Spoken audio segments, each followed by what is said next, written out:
we're all going to put out our paint together. So we're probably going to use a little bit more of our liquid white. So I always like to put about 2 Hershey's Kisses worth of that. You all have new tubes, but mine are a little bit old and sometimes the lids get stuck. I've got this handy little tool for, if I can get it in there, gripping the lid to get it off. Maybe not. Oh, there it is. I was on the wrong side. There we go. So I've got it loosened now. This little handy little tool I got on Amazon. So about maybe not 2 Hershey's Kisses, maybe a little less than that. I forgot you guys are on small canvases, so I'm using a bigger one. So I'm going to be putting out a little bit more than I'm telling you because I have a bigger canvas that I'm working on so that everybody can see what I'm doing. So there's our titanium white. Our phthalo blue, we're just going to put out, let's say between a chocolate chip and a Hershey's Kiss size. How's that? Does that sound good? Something in between there. Maybe even just a chocolate chip. That's too far away.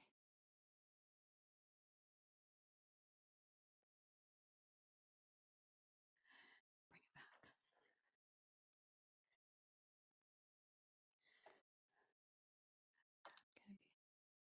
Pardon me? Okay. Sorry about that. Now we're going to do alizarin crimson. We don't need very much of that at all. So just maybe a mini chocolate chip, just a little one. And then some sap green.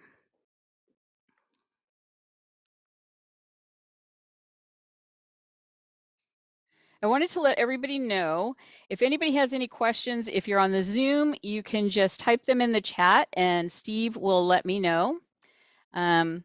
So this is something that just happened. See, you notice I was putting out this sap green and it just dripped oil out. That sometimes happens, especially on a new tube. I'm going to do this. I'm going to put the sap green onto my paper towel instead, because otherwise it's just going to be too goopy. And if I was standing, it would just slide right off my palette. But by putting the sap green on a paper towel first, that's going to absorb some of that excess oil that sometimes happens in the manufacturing. Then I'm going to take my knife and lift it up, flip it over so it can absorb some oil from the other side, then lift it up again, and then put it back on the palette. And now it'll stick. It won't be all slippery. Perfect, perfect. Let's see. Now, some cadmium yellow. And we want just a little bit of that, maybe just a chocolate chip. And then we will go from here. So at the end, when we're done, or not at the end, when Steve sends out, so Steve's going to do a video of this entire session. So if you want to paint it again at home, you'll all have access to that link.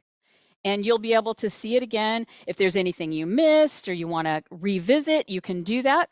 And I'll make sure that he also provides my email address on there so that in case you have any questions, you can contact me. And for all of my customers, which you are now, even though I'm doing this for free, but all of my customers get my discount from Bob Ross on supplies. So I get as much as 50% off on paints and brushes, about 30% off on canvases. So you can just email me if you want to order, and then we'll get on the phone and talk, and I'll have the Bob Ross order go through to Bob Ross and it'll be shipped directly to you. So if anybody wants to keep painting, that's one of the benefits of painting with me. Okay. And I do Zoom classes as well. If you want to, you know, get on your computer and paint with me from home, like all these people that are joining us tonight from Zoom are doing. Let's see. Okay, so we got our colors out. We're going to start off with some of that pretty phthalo blue. And I've got some liquid white still on my brush. I'm just going to wipe it off on my canvas a little bit. I'm on not my canvas, my paper towel, just to get the excess white out. And then I'm going to just load a tiny bit. So I'm just going to pull from the edge. I don't want to a blob of blue on my brush because I don't want the sky to be dark blue. I want it to be a nice sky blue. Actually, wait a minute. I may be starting with the wrong color. If you didn't dip in the blue yet, don't. If you did, I'll help you fix it. I should pay attention here. Okay. Yep, I was wrong. Okay, so you all have a little container. You don't. Wait, not everybody does. So we're going to just take that and wipe it off on a paper towel.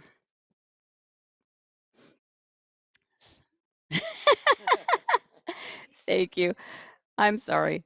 So this is my first time doing a Zoom/live hybrid. So please be patient with me as I am working to pay attention and try to get us all through this painting. Yeah, so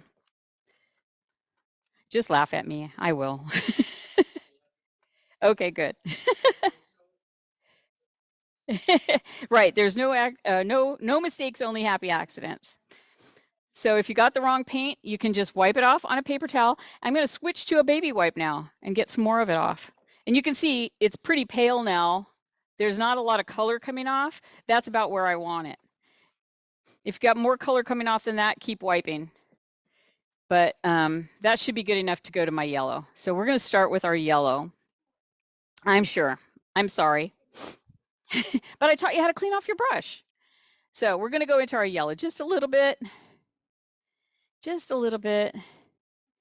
And we're going to work outward from the center of the horizon using crisscross strokes and begin painting a golden glow in the sky. So we are getting a little bit of that yellow on there. I'm just spreading it out on my palette a little bit. And we're going to start right about here, center.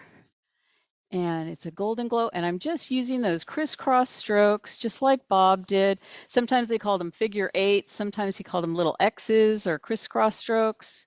Some people don't even lift the brush. They kind of just a figure eight on its side or a little infinity sign back and forth. And we kind of want to spread that out from the center. Can you see the? We can go a little higher. Sure. It depends on how far you want the glow to go out. You can have the glow go, really high. We're going to have some pink around this, and then we're also going to have some blue above that, which will kind of turn purple where they meet. But I'm just kind of spreading that glow, and I'm not using too much, so it's a nice pastel. Remember, this one's called Under Pastel Skies, so we don't want it too bright. And I know some of you who are watching me on Zoom or the people who may see the big screen up here, my head might pop in front of the camera every now and then. I apologize for that, but it's like we're trying to give you the whole view of the canvas as well as me being able to get to it to paint. So there's my yellow. It's like a big kind of football shape in the middle.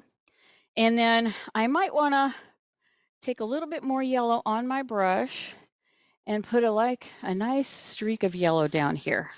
So I'm just going back and forth right here across the mid-bottom of the canvas. Just to give it a little yellow glow. This will be our reflection on our water later. I think we have water. Oh, we don't.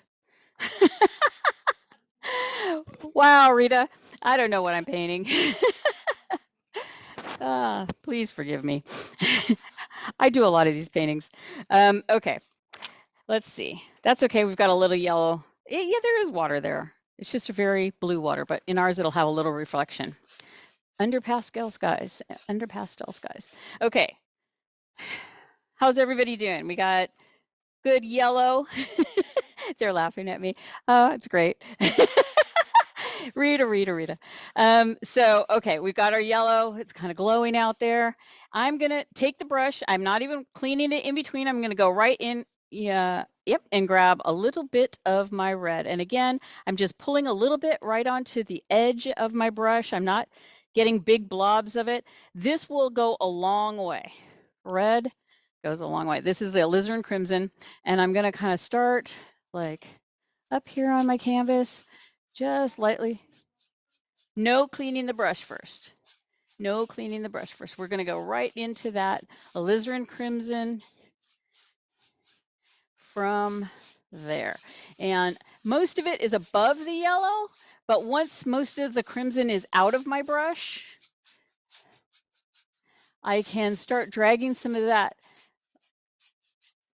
crimson down over the yellow, so it'll kind of blend and make maybe like a little orange layer in between, or kind of get an ombre effect where it goes smoothly from one into the other, where you don't really have a stripe of alizarin crimson. You just have kind of a blend slowly from the yellow into the crimson.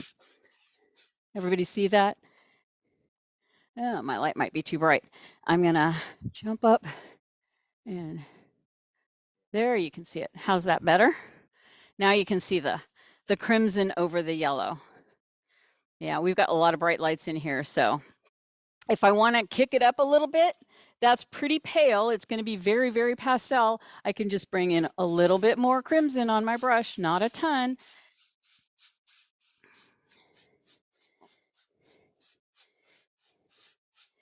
And again, just kind of slowly bring it down towards the yellow to where I get that nice fade going between the colors.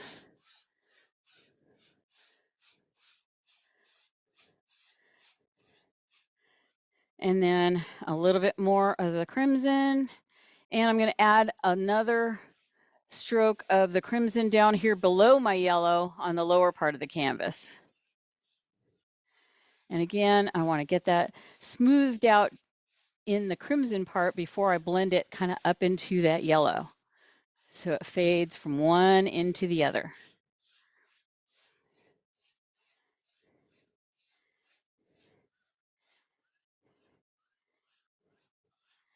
Beautiful, beautiful.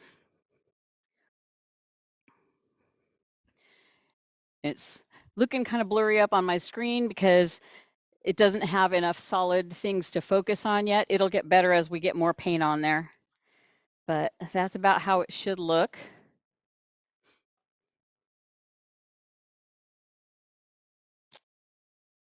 I'm just gonna wait until I see everybody kind of finishing up on their canvases here. I'm assuming you're catching up to that point at home too. Good, good. It looks like everybody's got that part done. I'm going to wipe a little bit of this excess color off on a paper towel again. Just wiping a little excess color off. So because we're here at the KVIE studios, we don't want to be beating the devil out of any brushes and splattering thinner all over. So we're going to be mostly painting from, one color to another and cleaning our brush on paper towels like this. This will get out a lot of paint unless we really load it up into the brush and then can't get it out without a little bit of thinner. But one of the things that's not included in your kits is the Bob Ross thinner. So I will be going over some different methods for cleaning your brushes at the end of our session once we've finished our painting, so that you guys will know how to go about cleaning your brushes. We're going to end up giving you some Ziploc bags to take your brushes home with you. And if you don't have time to get some thinner and clean them right away, I suggest putting that little Ziploc bag with the brushes in it in your freezer until you have a chance to get some thinner to clean them out, because that'll keep them from drying out really quickly. And you want to be able to use these brushes again. So I'm going to grab a little bit of my blue this time. Okay, yes, now it's time for the blue. I'm just putting a little bit there on my brush. And I'm going to start with my blue up in the corners. So we want the darkest of the blue to be up in the corners. So when that blue's first coming off of the brush, it's dark. And so these Bob Ross blue, phthalo blue, and Prussian blue are very highly pigmented. So we want to start in the corners, and they can overpower other colors really easily. So I don't want to get rid of my pink or my yellow. So I'm going to get the excess of the color off and have it be darkest up in those corners, and then slowly bring that in. Oh, there was a dark spot. See, I flipped my brush over and there was a little dark paint right there. But as I come down, then I can slowly blend that again into the alizarin crimson, just like we did the crimson into the yellow.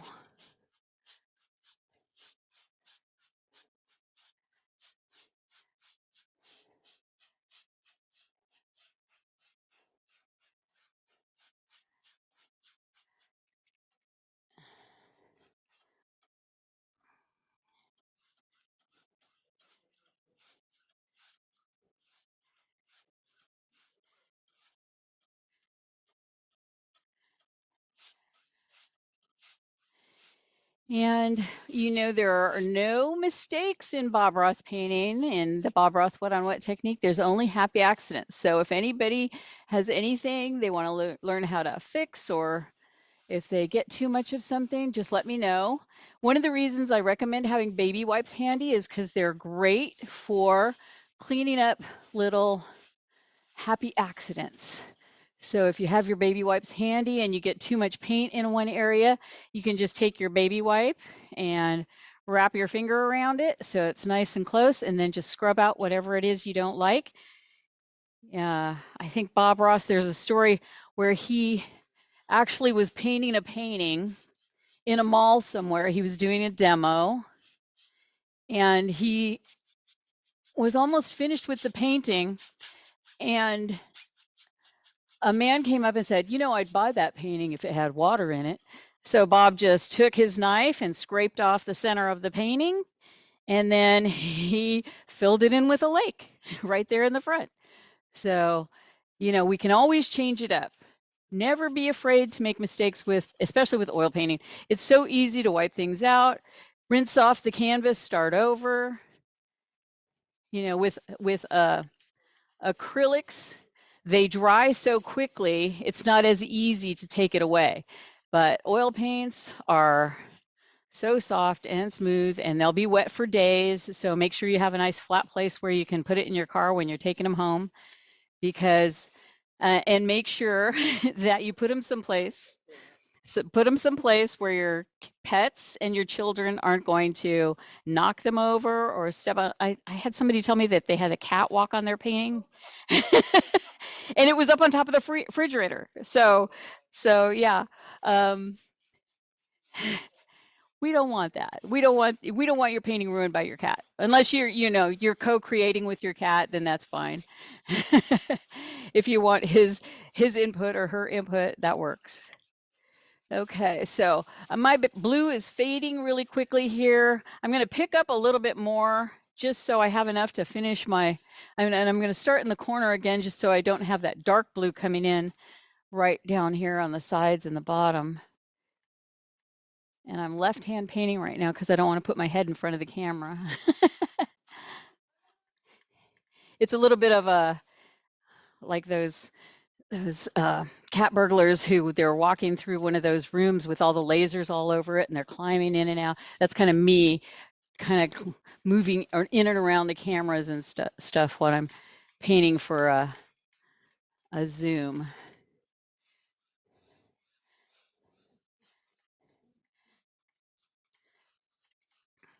Okay, so you see I've filled in the blue all around the yellows. I don't know if you can, that's really pale, isn't it? I'm gonna actually pump up my blue a little bit more, I think, so you can see on the video what I'm doing. So I'm just gonna increase that, give my sky a little bit more color.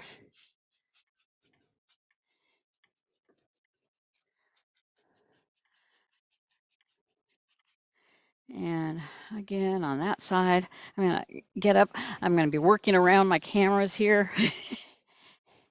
And I'm just gonna increase that color, just knock it up a step or two, punch it up a step or two.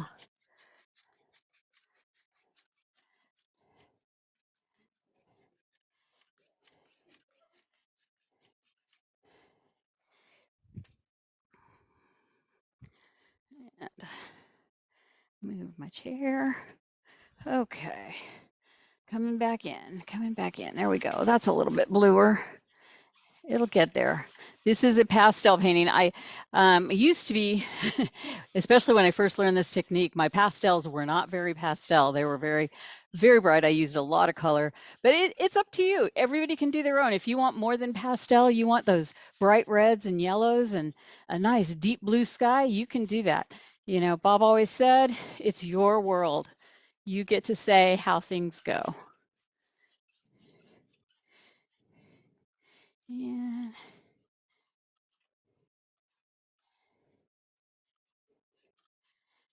I'm just punching that up a little bit.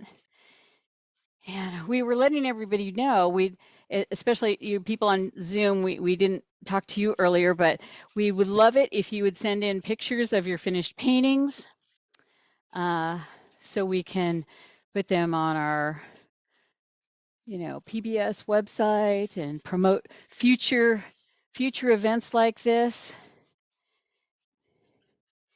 And so I can put them on my website and my social media so I can show everybody what a great job you're done, because I know you're going to do great. Okay, so we want to take a little bit more blue on our brush now. And I'm just loading up a little bit more blue, a little bit more than I did for the sky, because our water is going to be a little bit deeper blue. And now I'm going to go to the canvas.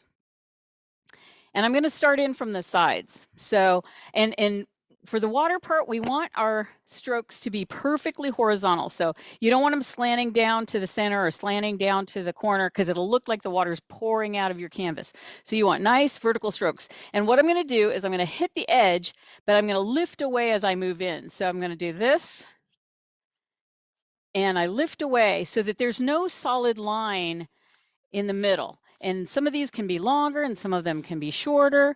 And it's just all a matter of how far I pull them. And then at the bottom, it's going to go all the way across underneath that pink of the alizarin crimson.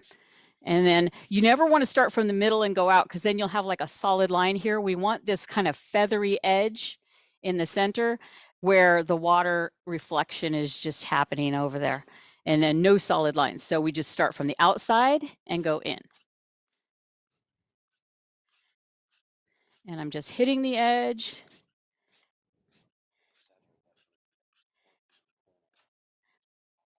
Oh, so I'm hitting the edge and pulling away, hitting the edge and pulling them away. So it may have looked like I was going back and forth, but I'm not. I'm only painting in one direction, and then I bring the brush back and then paint in one direction and bring the brush back. So like that. Thank you, Mark, for pointing that out. So make sure we got everybody doing the same thing.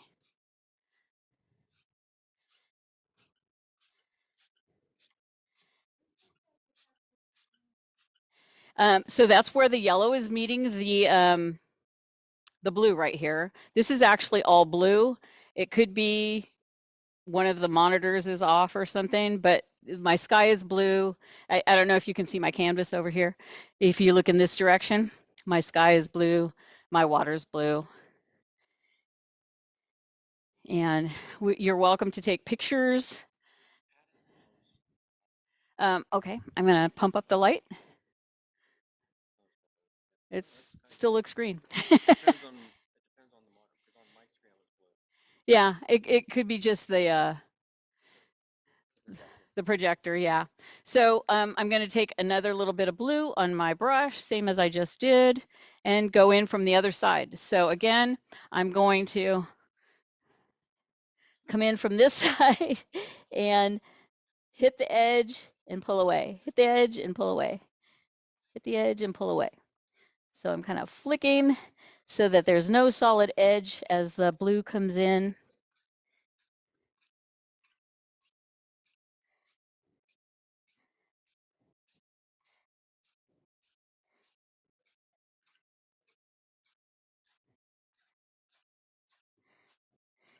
And you can do this as many or as little times as you want. I kind of go over it because I leave some, you can leave these dark streaks just like that, or you can just smooth them out by just going over them several times. And then we want to make sure we get this whole bottom covered in blue. So I'm just going back and forth all the way across on this bottom edge up underneath the alizarin crimson color.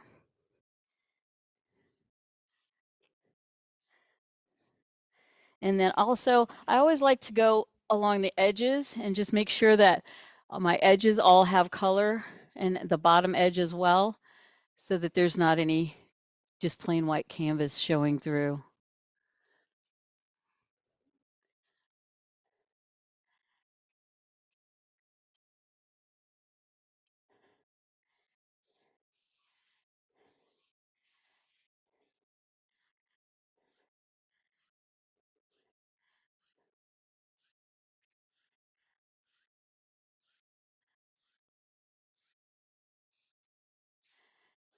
Everybody's so quiet.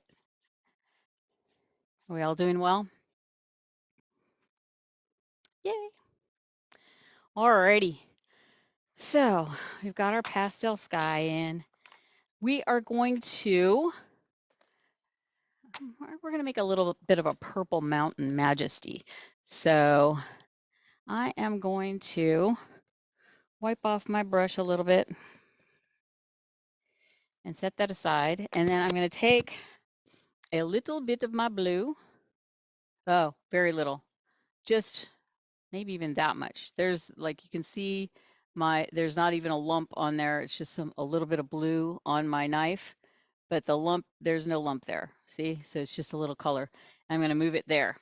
And then I'm going to grab a little bit of alizarin crimson, and that's going to be a little bit more. So just a little bit of that, and then mix it here. So blue can quickly overpower the crimson, and then I would no longer have purple. I would just have the dark blue. Like I said, the blues, Bob Ross blues are very highly pigmented, and so they can overpower pretty much everything. So all I'm doing is mashing down the colors together, and then I'm scraping them up. And I know you have paper palettes, so be gentle so that you don't scrape a hole through your palette paper. There we go. And I'm flattening this out. I'm going to add a little bit more red and then maybe a tiny bit more blue. Like I said, I have a kind of a bigger canvas than you guys, so I have to use a little bit more paint, but a lot more. Yeah, so right now that's kind of more crimson. Let me see if I can get it more. So I paint on I use a piece of eighth inch acrylic for my palette. And when you scrape it away, the white from the freezer paper underneath is showing through. And that kind of gives you the color you're getting. So I'm still very, very crimson there. So I'm going to add a little bit more blue there to bring it more towards the purple side. And hopefully I didn't add too much. So pardon me? There's going to be a distant mountain up in oh, Mark, you want to switch for me? Yeah, so there's going to be a distant mountain up in this area, and it's not going to have a lot of detail to it. So I'm just mixing my color first, and I'm flattening it out. Let's go back to the palette, please, Mark. Thank you. And I'm just flattening this out. I know it looks red up there, but on my palette, it's actually purple. And I'm just flattening it out. So this is what we want to do. We want to flatten out this little purple area. And then I'm going to push in with my knife, just that edge nice and flat against the palette, and get a nice little roll of, let me see, can you see that? Let's see.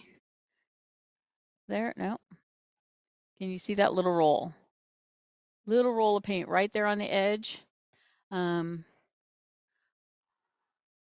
you see that? Yeah, little roll of paint, just like Bob Ross, that's right. So I'm going to take that little roll and I'm going to decide where I want this little distant mountain to be. And I'm going to put it like right in there. And I'm just going to scrape to the side. And I still have some roll on my knife. And I'm going to scrape again. That way. And then maybe over this way, coming down this way a little bit. And I'm going to scrape the excess off just like that.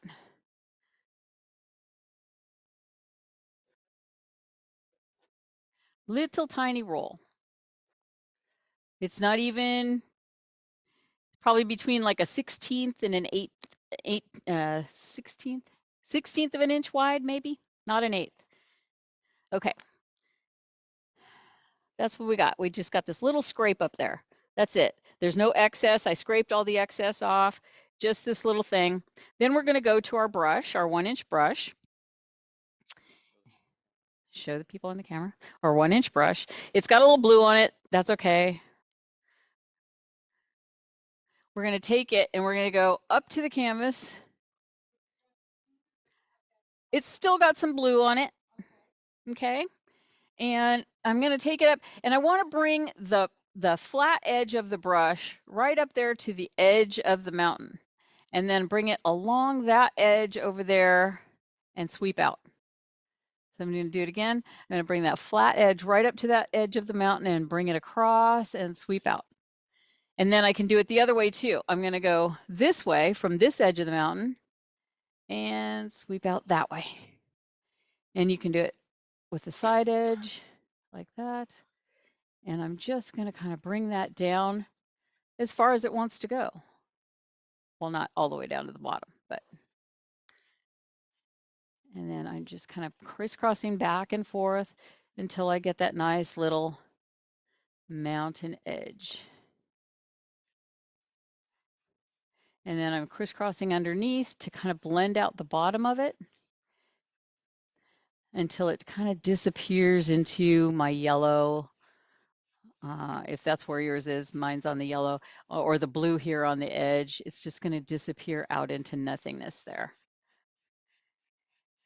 And I'm just lightly with my 1-inch brush, 2 hairs and some air, like Bob used to say, 2 hairs and some air to kind of let it fade out into just a misty area below.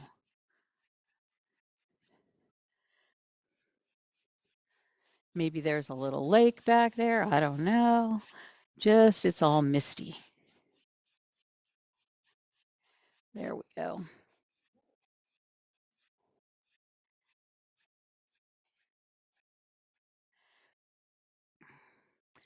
And that's our little distant mountain.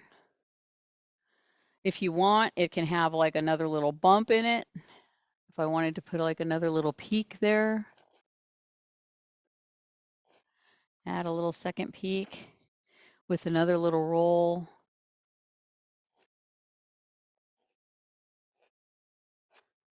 And then take my brush and do the same thing. Just go from that edge and pull away. And then from this edge and pull down this way.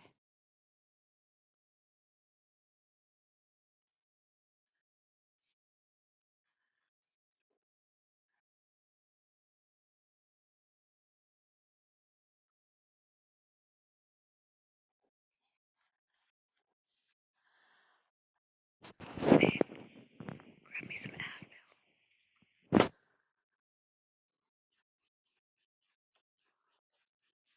My purse. Okay. We just get that nice and smoothed out. Okay. That looks pretty. Okay. Next. That's a small mountain in the background. We got the basic shape. We smoothed it out. Now we're going to move forward and we're going to put some kind of nice spiky peaks over here on this side. These are going to be a little taller, but we want these to be more blue because they're closer to us and we want them to be a bit darker. So where I mix this, oh, sorry. I need you to go to the palette. Never mind, I'll get that. So where we mixed this purple before, I'm just going to add a big chunk of blue to it.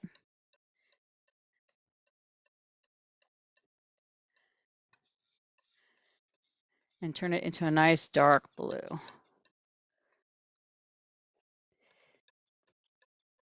If you want to add a little bit more crimson, you can. If you want to add a little bit of green, you can. That'll give it kind of a more dark color.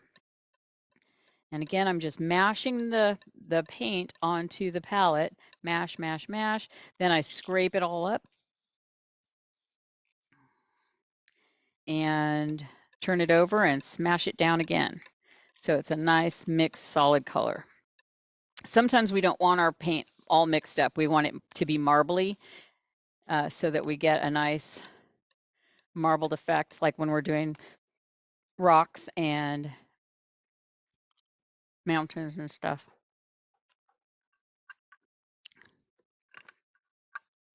Excuse me, taking a sip of water. I get dry mouth when I'm talking so much. Okay, so we've got this nice dark color. And again, we're flattening it out, flattening it out, flattening it out. And we're going to take our knife and push in, get a nice little roll on there. Again, about the same size as before. We want to switch to the canvas. Nice little roll. And these ones can be more tall, and these can cross over the far distant mountains. And instead of turning my knife this way and having it come I'm gonna come more tall. These are gonna be tall mountains. And maybe like that, some tall, dark peaks.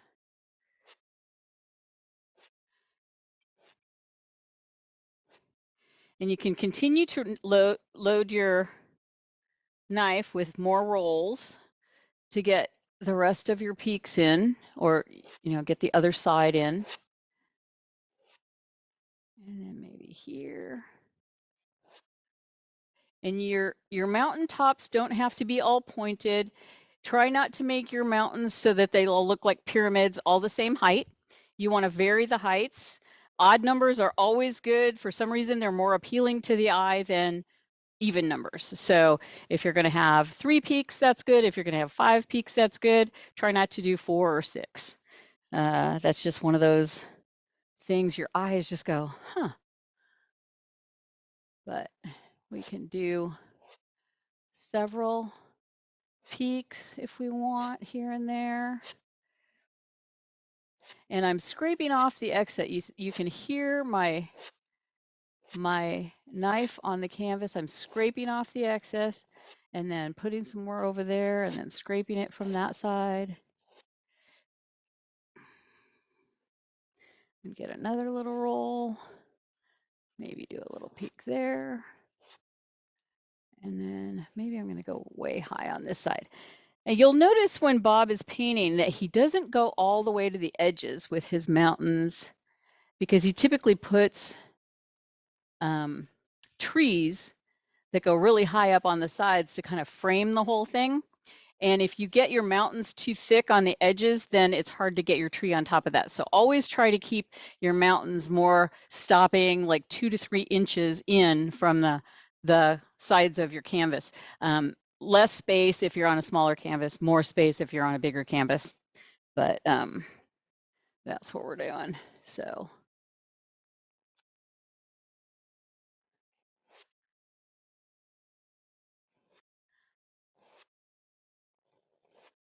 And we're scraping off the excess again.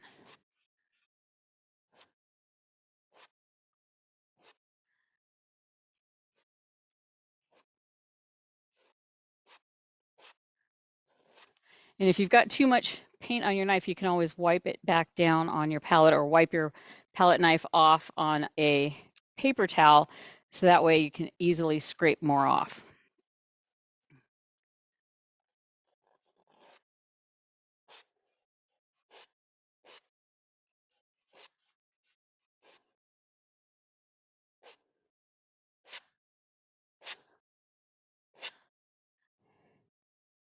There we go. Okay, so on this part, same as before, we're going to take our 1-inch brush. I still haven't cleaned it. It's got a little blue still on there. It's got a little purple still on there. Now it's going to have more blue on there because we're going to take it up.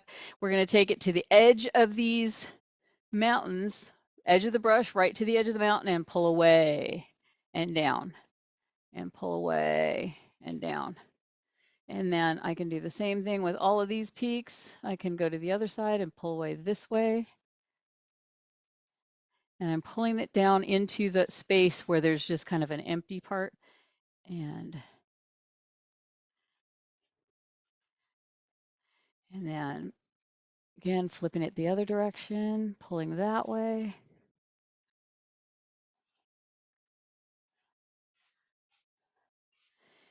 And to this tall one, pulling down, pulling down.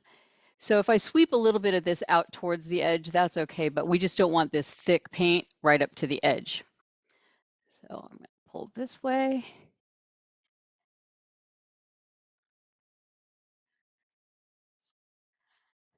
And again, I'm pulling down to kind of misty out the bottom at edge of that mountain. Once I get the excess paint pulled from the tops, from the peaks, I'm just going to keep pulling down and maybe pull some over in front of the far peak.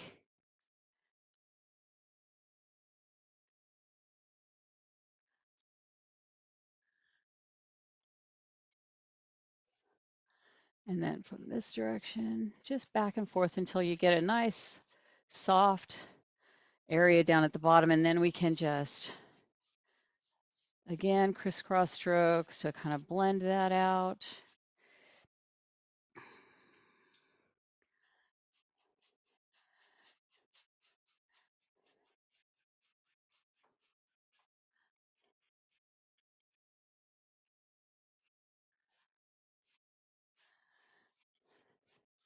Everybody's so quiet. I hope that means you're all having fun, enjoying a meditative painting experience.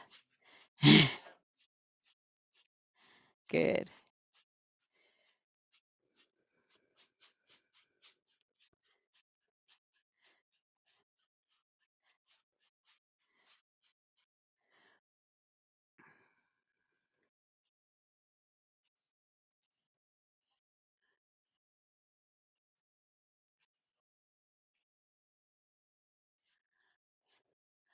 Okay.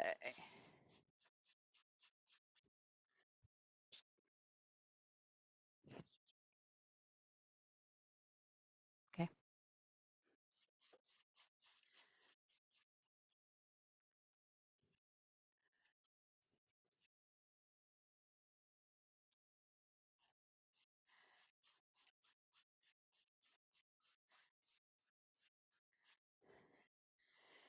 Okay. So I'm hoping for the people at home, you're getting more of a blue and a purple. In mine, it looks more like green and red on the big screen here at KVIE. But if you have good monitors at home, you should be getting the correct colors, which are more of a blue and a purplish in the background. I'm not sure what's up with the colors here. So, alrighty. So we're going to put our brush down and we're going to clean off our knife. We want to grab a paper towel or a baby wipe and make sure that there's no dark color on our knife because we're going to be going into the white. And we don't want our snow to be all dark colored. So I'm going to take some of my white and I'm going to flatten it out just like that.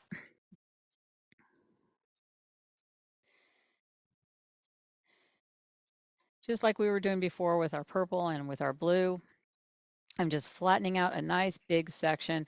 This is about 4 inches here by 3, or between 2 3/4 and 3 inches wide. That way I have a nice big area where I can pick up a roll of paint. So I'm gonna wipe off my knife again, grab a little roll. That's a good size. You probably see that one better, right? It's white. So there's my roll. Now, a couple of things. When we're doing this, we want to, so here's my knife. Let's see if I can see that. I'm gonna, the roll is on this side. I'm gonna turn it around so the roll's on that side. And I want to bring this point up to the top point of my mountain and this edge against this edge of my mountain. Now, the point is going to follow down. Oh, yeah, follow down the edge. This point is going to turn away, but this point is going to stay along this edge of the mountain. So let me show you, and I'll do it several times so you'll be able to see. But I'm going to start up here, and I want to bring my snow outside the edge of the dark colored mountain, because otherwise you're going to have white with this dark edge on it. You want to cover up the dark edge by going just outside of it. And then I'm going to come down, and as I go, I'm turning the knife, but that corner is following the edge. And I'm doing this very lightly. And now see the white's starting to break away? We want that. We want the paint to break like this because that's going to give us those dark areas that make it look more snowy, right? Because there's always, you know, unless it's right after a big long snowfall, you're not going to have solid white. You're going to have little bits of rock and other things showing through.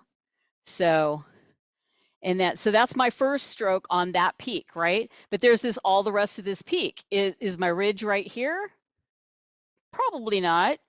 I'm going to bring it out a little more. So here, I'm going to bring my knife right up here to this curve. And then I'm going to maybe wiggle it out a little bit.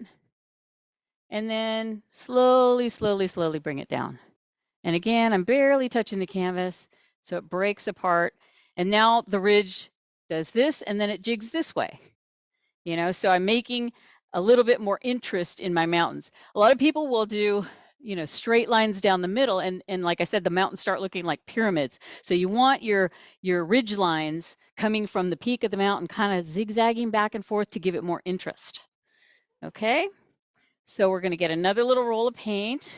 Again, scrape it up onto there, and we're going to go in again. Let's see, this one, I'll start him here. And again, I'm going to zigzag you out a little bit and then turn and come down this way.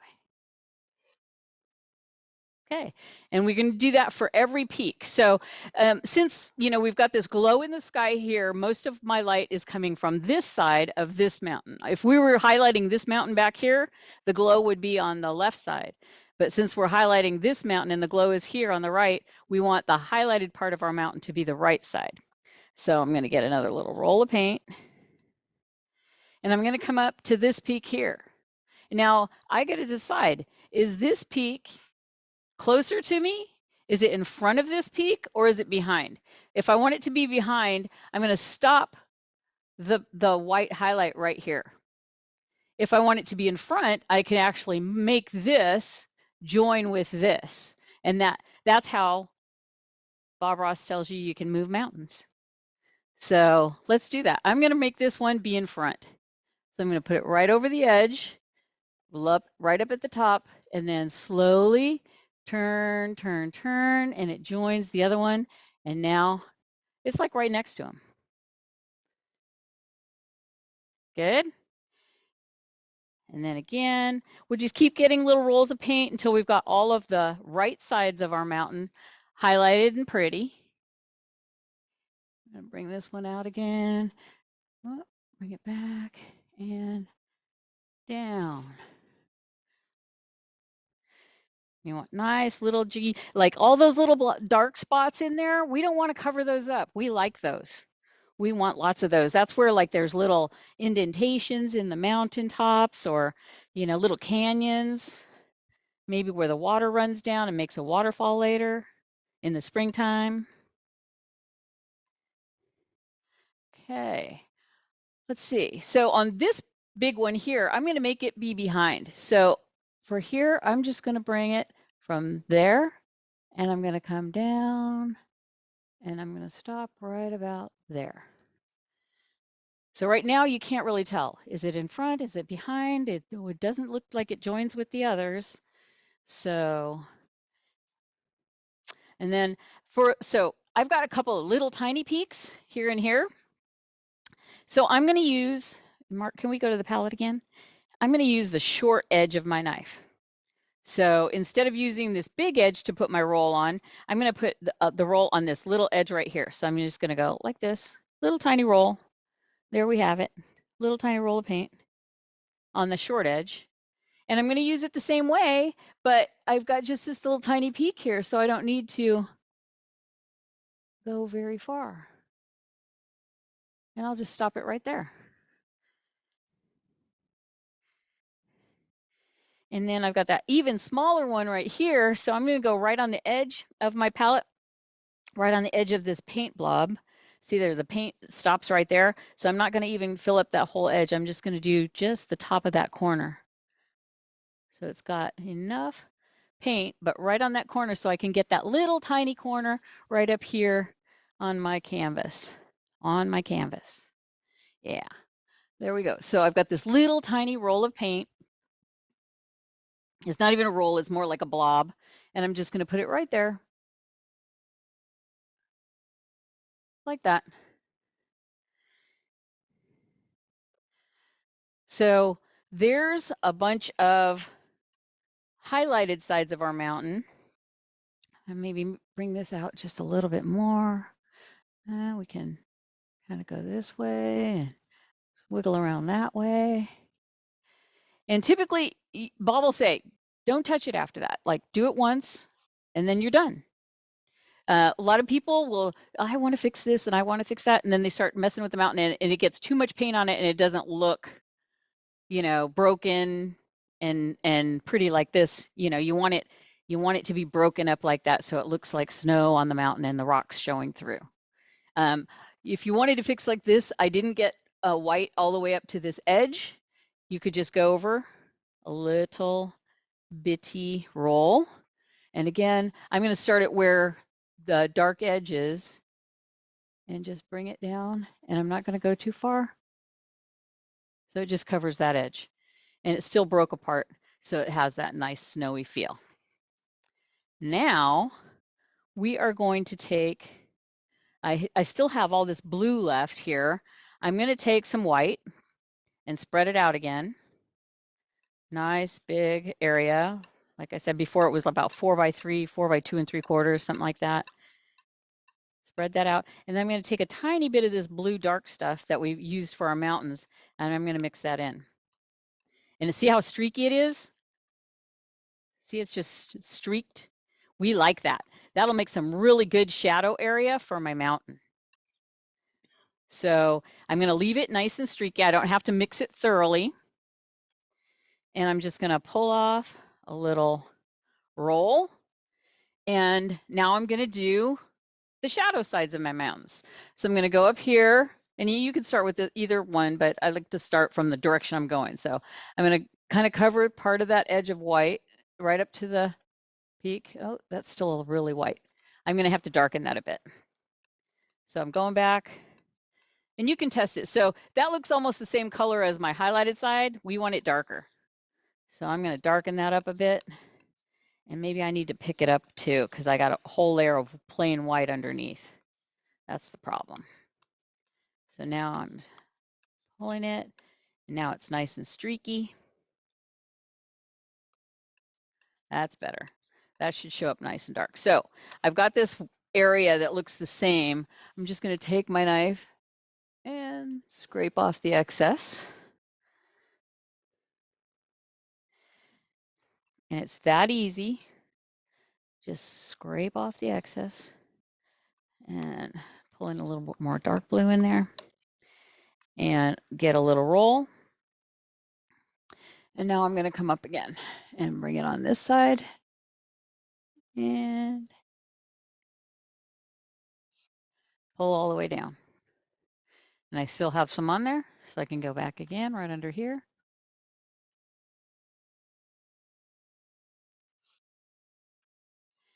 So make sure when you're pulling your snow, you want to hold the knife very lightly. A lot of people will put their finger on the blade and put a lot of pressure. We don't want that at all. If you want to hold the knife really lightly between 2 fingers and a thumb, just like this, so it wiggles a little bit. And then when you pull it, you're just lightly grazing. Like at first, the knife's not even touching the mountain. It's just the paint.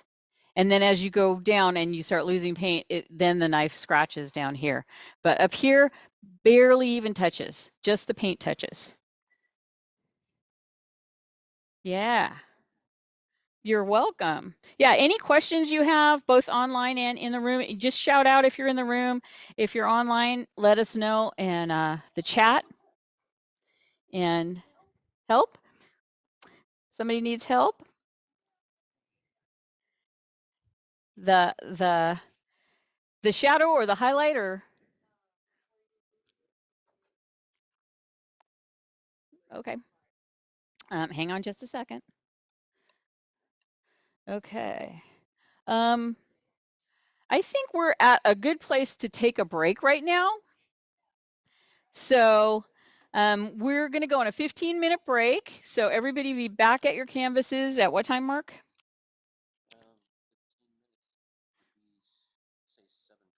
7:20. So everybody be back at your canvas and ready to begin again at 7:20. We're going to take a little break. If you need to stretch, you need to use the restroom, need to get yourself a drink of water or whatever else you might be drinking, that works. And then we'll come back in 15 minutes. So at 7:20, be back at your canvas. Thank you so much. Hello, hello, everybody. Welcome back to our Bob Ross paint along here at PBS KVIE. So hopefully you've gotten a little bit of your shadows and snow taken care of on your canvases. I know sometimes it's hard when we're doing an event like this on Zoom and in person. I don't have time to go around with every individual and help you, but I do private classes, and I do private classes on Zoom as well as in person. If you're ever down in San Diego County, I'm in Oceanside. You can come and visit me and I'll paint with you there. Or if you want to do a Zoom class from your home, I'm happy to do that, private lessons as well. So let's continue. I'm just going to fill in some shadow here for my mountain to get that finished up. And I'm just going to quickly come in and bring in a shadow. And then another little roll. And I'm bringing in my shadow.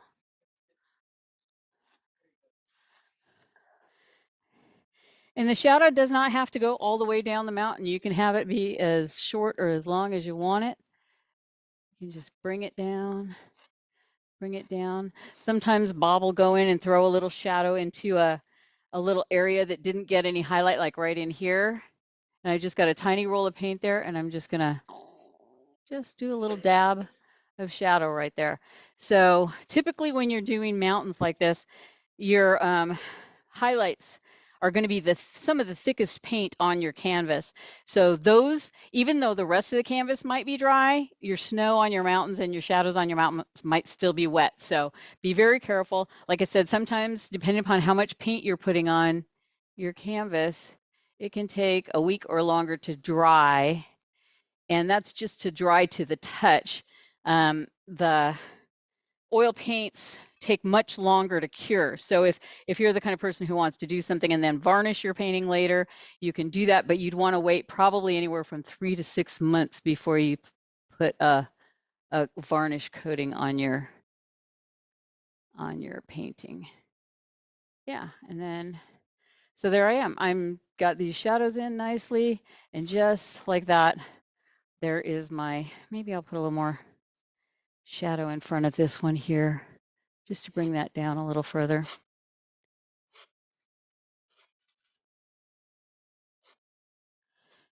There we go.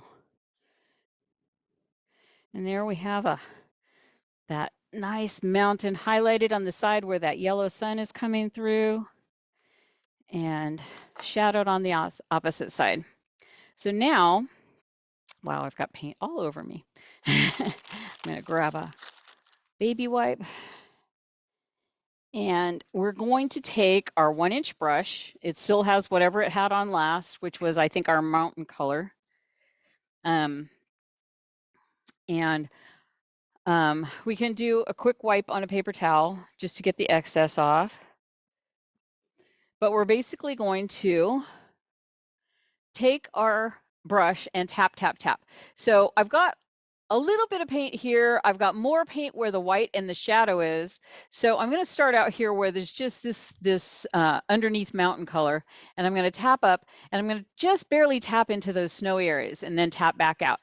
Tap into the snowy area, tap back out. And I'm just softening that bottom edge, and I'm just tap, tap, tapping, tap, tap, tapping, just to soften that so it looks a little misty down at the bottom. And again, right into here. And then I'm kind of going up the slope as I do that. So I'm going from the from the low-lying areas up the slope and into that area. And then I'm going to switch it to the other side, and I'm going to go up the slope and then back down, up the slope, and I'm pulling some of that shadow color down as well. And so it kind of makes it look a little misty. And I'm just tap, tap, tapping, tap, tap, tapping as I pull a little bit of that color down. And then, without doing anything else with the brush, I'm not loading it, I'm just gonna sweep up. So I'm gonna take the brush and lightly sweep up. I'm not trying to like move any of this paint. I'm just smoothing the edge of it. So I'm just lightly pulling up and lifting away, lightly pulling up and lifting away.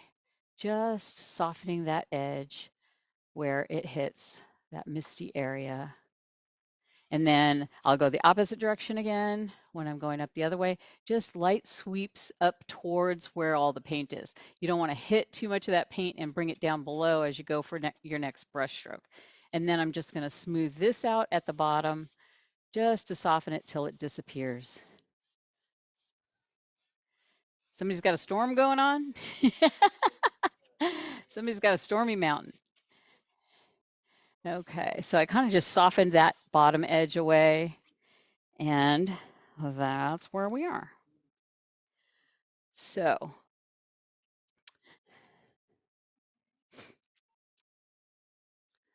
okay, how we doing? What day is it? Okay, so at this point, I've got this kind of misty area down in here where it's like there's nothing solid yet. So what I want to do is I want to take my brush. I'm going to go to one of my dark colors. I could go to the blue, or I could go to this dark color that we mixed for the mountain. And I'm just going to tap my brush into that a little bit, just on one side, one edge, just that one side of that edge. And then I'm going to come up here, and I don't want to do it up here in the dark area. I want to do it in this mistier area down here. I'm just going to take that brush and lift up a little bit. And see, now I got this whole little grove of trees back there happening down at the bottom of my mountain. That's the dark color we used for the base of our mountain before we put anything else on it. So this mixed color right here, yeah, it's blue and crimson. I think I threw a little green in there. And then again, I'm just grabbing a little bit of that on one side. And then I'm just coming in here and doing little lifts. And they don't all have to be parallel. You know, you can put some in behind, some in the front. So it looks like there's little forest happening back there. It's so far away. You can barely see it, little tiny trees. You can make some taller if you want.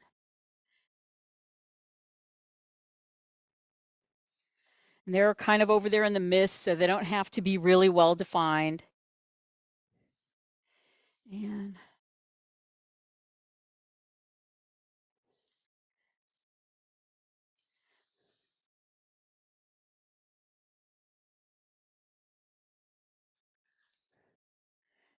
again, and just tapping them right on the edge of that paint so I don't get too much on my brush.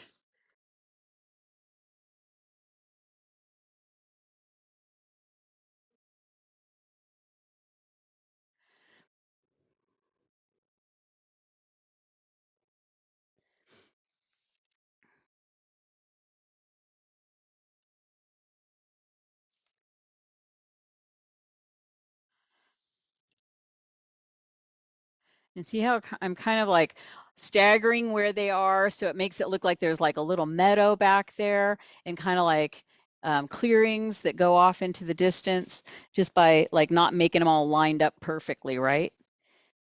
So you just throw in a few little more.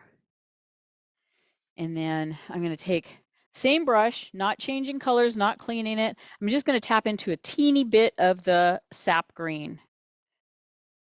Just a teeny bit of the sap green. And then I'm just tapping right there on the palette to get the excess off so I don't have too much color. And I can come in here and just tap a little bit of green into that area in between my trees or underneath my trees.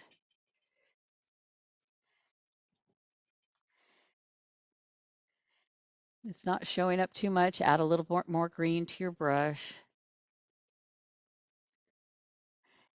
And if you want to overlap the bottoms of the trees, that's fine. That kind of just misses out the bottom edges of them.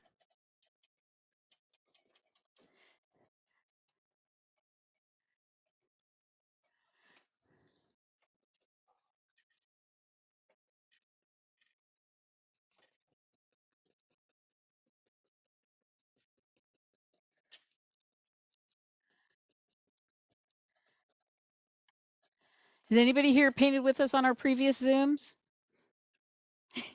I know Joni has.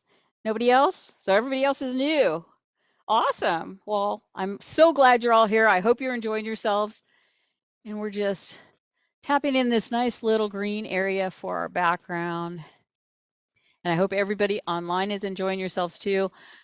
I know some people who do the Zoom online, they actually just watch it the first time through, and then when they get there, you'll all get a link to watch, rewatch this whole session on YouTube later if you want. So if you don't want to paint it all up front, then you can paint it with the YouTube and pause it as many times as you like to keep up and practice over and over. You can do that. Because the more you practice, the better you get.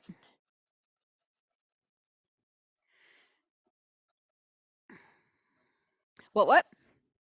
Oh, yeah, right. Okay, and then I'm bringing this green down just to cover up the last of the white that I had showing kind of between my yellow sky and my yellow highlight in the foreground. So I just want to bring that out so it looks like there's this nice grassy hills or meadows back there. And I don't want to leave any white in this foreground here. So I want to bring that green kind of down to where my yellow starts.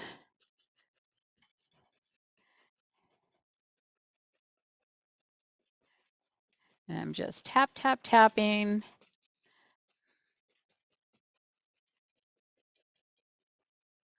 We can even throw a little bit of those trees in the background, like way back here, make them shorter.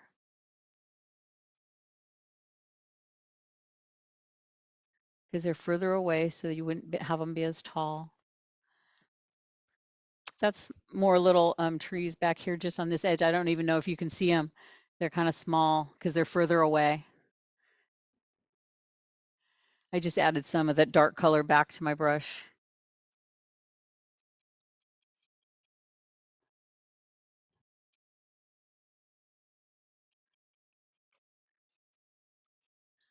So one of the things about distance paintings is the further away something is, the less color it has, the more pale it is. My little purple mountain's a little bit too dark here, but then as things get close to you, they get more color, more vivid.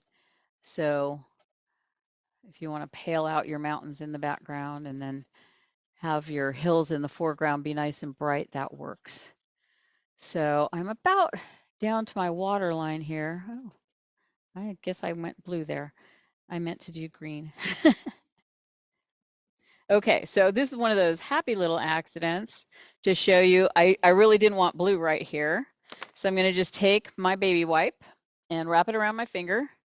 I'm just going to do a little quick wipe across and make it disappear. And then I'll go back over it with my green.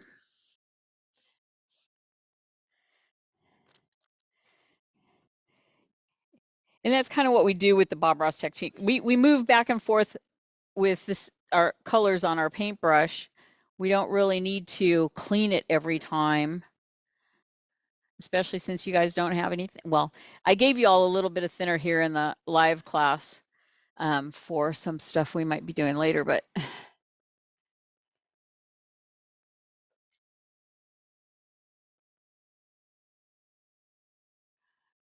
just misting that up.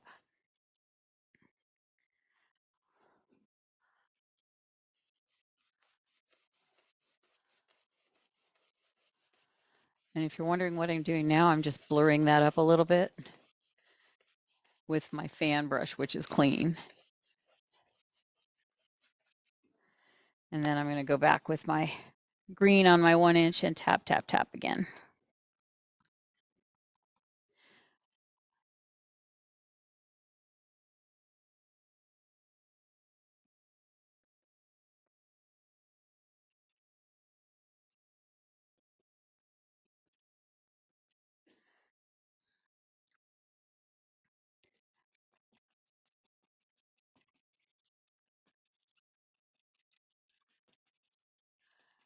And we can tap, tap, tap all the way to the right side, because in this painting, we aren't putting a tree on the right, unless you want to.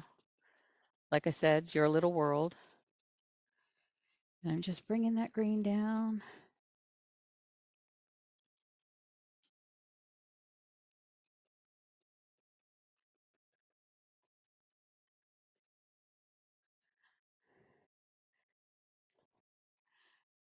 Bringing that green down.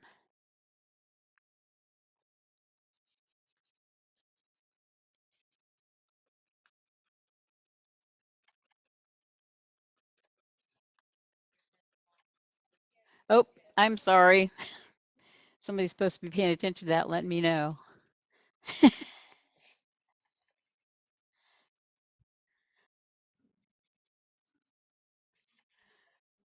are you listening to? Okay.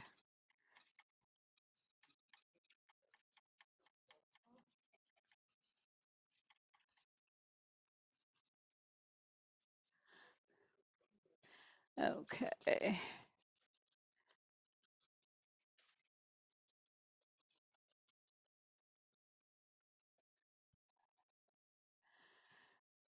Okay. So where I've got all this green here down by the edge of my water. Wow, that looks weird. It looks much more blended out on my canvas than it does on the screen. I think our camera up there is kind of weird.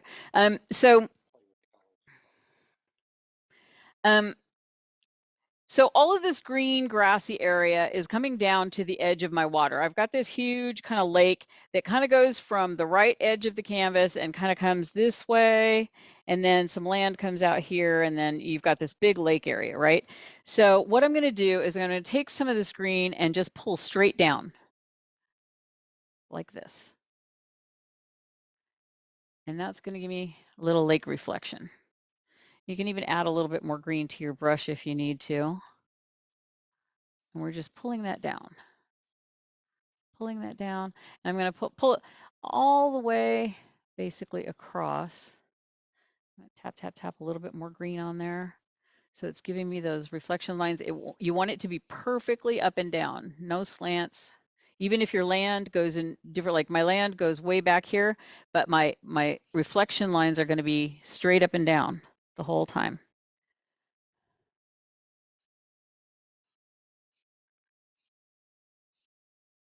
I can turn my brush, but still come straight down.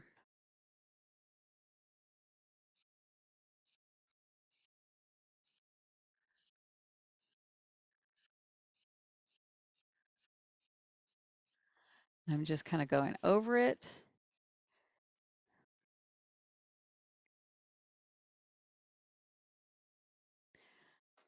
Anywhere it looks like it needs more, bring in more.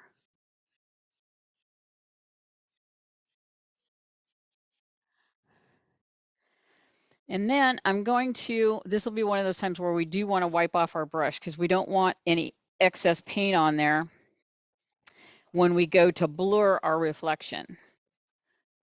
So I'm sorry. I went all the way off the right side of the canvas. Oh, left, about 6 inches, but I have a like 3 times bigger canvas than you. So on yours, maybe 3 inches from the left side.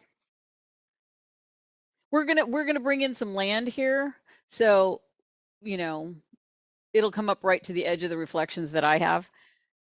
So that's what you want to know, is that you'll bring your land over to the edge of the reflection. So if you've got them like way in here, then you bring your land all the way over so it'd cover any area that didn't have reflection. So like I said, I'm just wiping off the excess right now.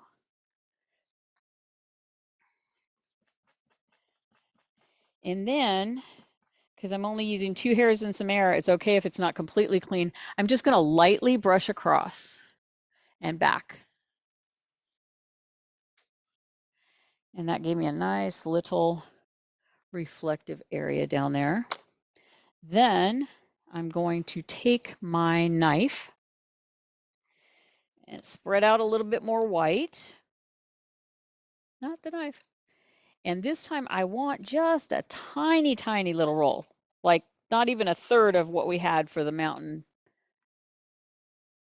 I'm sorry. She says the knife and her don't like each other. So we're going to take a little tiny roll. Here it is. It's very, very small, not even a millimeter, probably. And I'm going to put in a water line to separate my land from my reflection. So I want to do it like right up at the top of the reflection, right below the land. And typically, even though the land moves back this way, I'm not going to slant my water line. My water line is always going to be perfectly horizontal. If I do need to get it from here down to here, what I do is I start moving the knife back and forth sideways, and then I slowly drag diagonally. But I keep the knife perfectly horizontal, the edge of it, so that these water lines don't look like they're pouring out of my canvas. It can be either. It can be either on top or the bottom. If it's on the bottom, tip your knife down to get the excess off. If it's on the top, tip it up. But it can be either way. So it just depends on how you load your knife.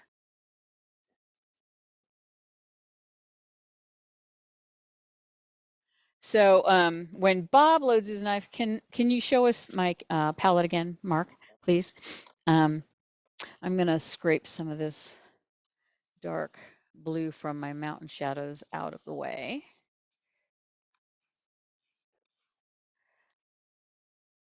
And if I get a little blue in my water line, that's okay. So I'm going to just pull some of this white down. So how I've been showing you is the easiest way I know to show you how to load a roll onto a knife. But how Bob does it is a little different. And I'll show you that just in case if that's what you want to know. So when he's loading a roll of paint for like doing the mountain, he'll do it like this. My knife is slightly sanded, is the edge is flat on the palette, and I'm going to kind of curve it like that. So I've got my roll. Did everybody see that? I'll do it again. And the roll was on the bottom. Okay. And then let's see, I'll do it again. So he takes it kind of like this, and I'm going to turn it like that. Watch. Now that's just a little roll. That wasn't enough. See, I can't always do it. That's why I just teach you to just scoop it like that sideways, but like this. And it's kind of flattened out a little bit more too. I like it a little bit more raised because then you can get it to come off onto the mountain a little easier. Then when he's doing a water line, it's kind of the same move, but somehow he gets the roll on top. So it's like, and that's a bigger roll than I wanted to, but yeah. So you can get it on the top or on the bottom, just depends on how you turn the knife. And I find it easier for people to get the right size roll if they're controlling it by just pushing through the paint like this. And you can push as, a little ways to get a little roll or push further to get a bigger roll. So like I said, I was back to the canvas, please. Teaching you, so it kind of spread out here because I was, even though my knife was going back and forth horizontally, I was dragging the knife diagonally. So the knife blade stays horizontal the whole time, but then the dragging is what gives it like that little area, which, you know, maybe there's like a little pool there that's got some eddies in it or whatever.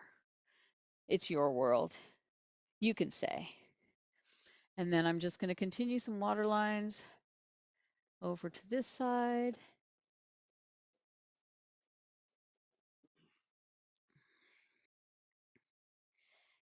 And a little bit more.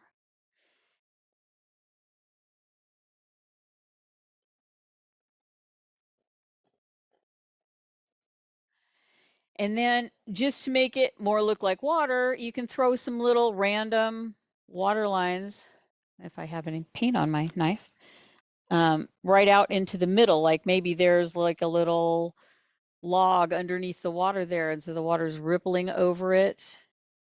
And you can just stagger a few of those out there into your lake.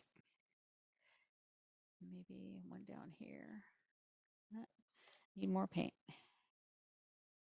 Yeah, so we want just tiny rolls of paint when we're doing our water lines because we don't want a big, thick water line. We want them nice and thin. They're just like little ripples on the water, right?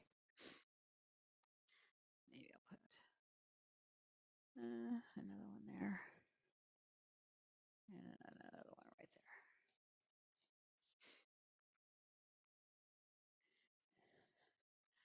So there we go. Now, who wants to make some happy trees? All right.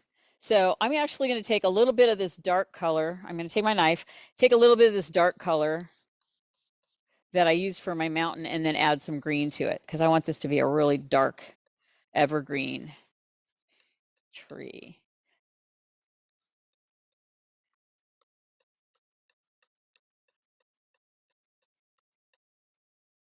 And I got it all mixed up, and then I'm gathering it all back up into a nice little blob. I just wanted it to be darker than the green by itself, so I just mixed some of that dark mixture into it. And then I'm loading my brush. So when I go to load my fan brush, I want to load it all the way across the front of the fan. So I kind of swing it back and forth, and I'm swipe, swipe, swipe to pull up that paint onto it. We want to, excuse me, we want a lot of paint on our brush when we're doing our trees. Sorry, needed a sip of water there. So we want to, like I said, I'm kind of going back and forth across the front of the fan brush and then flipping it over and doing the same thing. And we want it loaded up. In fact, I need to make a little bit more of that paint mixture. So I'm going to grab some more of this dark color. It's some blue, red, and green. Yeah, a little blue, red, blue, crimson, and green. Yeah. Thank you for asking. And then I'm just going to add more green to that. So it's still dark, but a little bit of red to the green makes it darker. Not too much, because then you'll get brown. But it's a really pretty brown. That's what I call Christmas brown. The red and the green together make a real chocolatey looking brown. So I'm just mixing some more of that up so I have plenty of it to load my brush with for my beautiful evergreens. And again, I'm tipping it back and forth, loading it from, so all the way from one side to the other and on both sides, or from one edge to the other and on both sides. Okay, now this is where you may want to practice a little. So we've covered your tables here in the live class with freezer paper. And you can get that at Target or on Amazon, and I'm not sure where all else. I haven't been able to find it everywhere, but I know Target always has it. So it's Reynolds freezer paper. I'm going to actually move my palette out of the way for a second and uncover my freezer paper and show you how to practice a tree. So freezer paper is very cool because you can cover it over your table and the oil paint won't soak through. And when you do a practice, I'm going to do one right here. I'm just going to do this. I'm using the front edge of the fan brush and I'm doing a little line. And that's how Bob starts his little happy evergreens. And another thing I want to do to add extra paint onto the edge of my fan brush is after I do the swipe, swipe, swipe and flip it and swipe, swipe, swipe to load more paint, I'll do a little push. And that little push gives me a nice little ridge of paint on the edge of my brush. And then I'm going to come in here and I'm going to hold, so I'm holding my brush horizontal, parallel to the table or to the canvas. When we're painting there. So I'm going to just hit like not at the very tip because we want that pointy part at the top of our evergreen trees, but like maybe a 1/4 inch below. And I'm just going to tap, tap, tap with the corner at first. So I'm kind of zigzagging back and forth and I'm tap, tap, tapping with the corner there. And then as I come down and want it bigger, I'm slowly turning the handle of my brush away from the canvas or the surface that I'm painting on. So I'm kind of zigzagging back and forth. And I've got this beautiful little evergreen tree. Okay. And then one of the things Bob will do is he'll take a knife, a clean knife, not one covered with blue. And he'll take it and he'll set it right on that center stalk at the top and he'll push it up a little bit to make that top even pointier like that. And then when we're ready to do our stem, we'll go ahead, or our trunk, we'll go ahead and with a brown color to give it like a little bit of trunk. But right now, this is the part you want to get down. This is the most important part of getting this tree shape right. You want to zigzag just barely back and forth at the top, and then slowly increase your zigzags as you go down.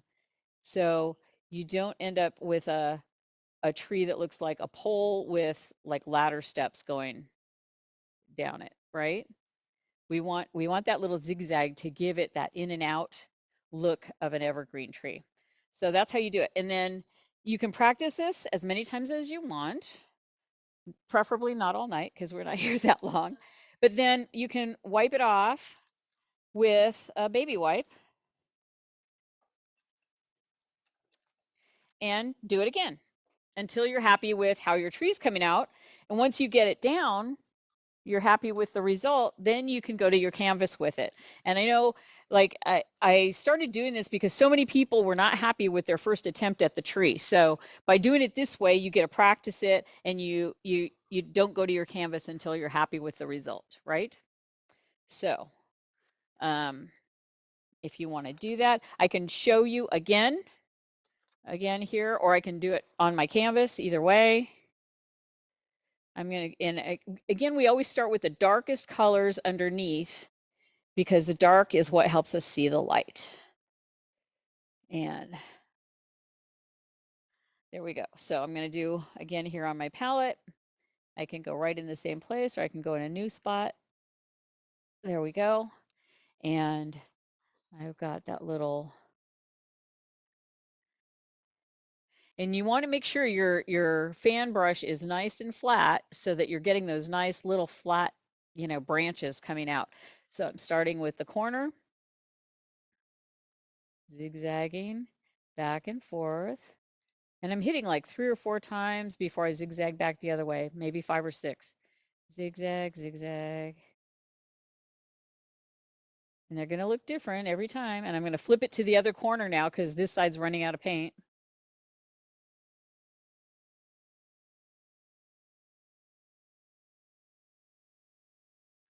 And there's another little evergreen.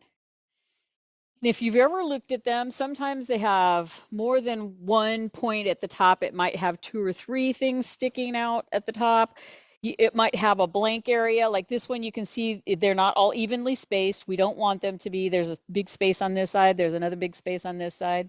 That's okay. Some can be shorter and fatter. Some can be taller and skinnier. It's up to you. These are your trees. But remember, what does Bob always say? Every tree needs a friend, a little friend. That's right. Every tree needs a little friend. So you can come in right next to this, put in your next little center line, and then Come back in with your corner, start with your corners, zigzagging back and forth. And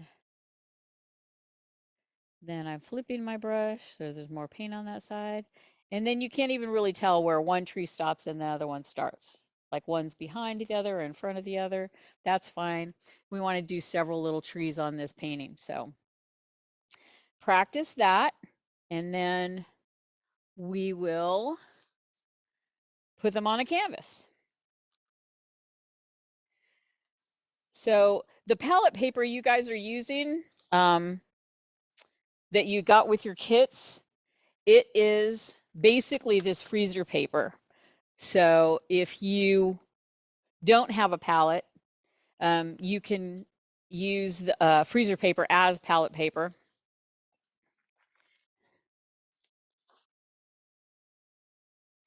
And if you want a very inexpensive canvas, this stuff is 1/8 inch acrylic, and mine is 12 by 20, and I got it at Tap Plastics for like $9.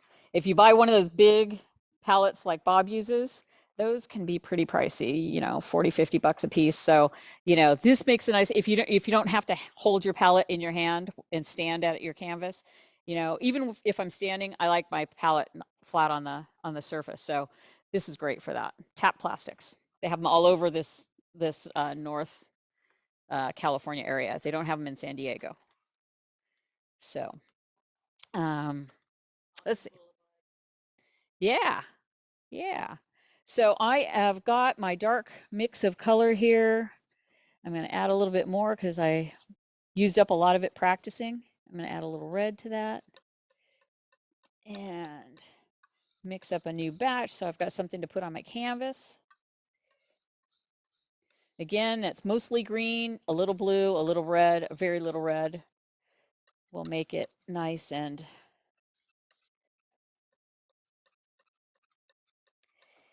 there we go. So, all right, I'm going to do some trees here on my canvas, and I'm doing a little push to get that little ridge on the end of my brush. And I'm going to start a nice big tree right up here.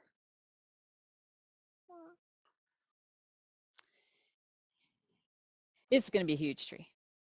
I'm actually going to stand up for a second because I have to kind of lean over without getting in front of the camera.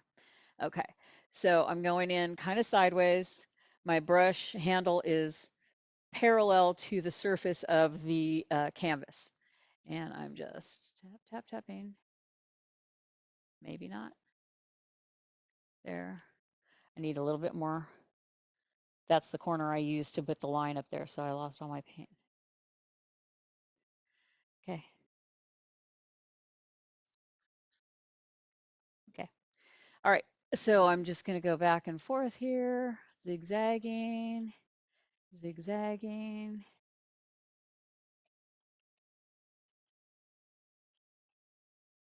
And then I'm going to flip to the other corner of my brush.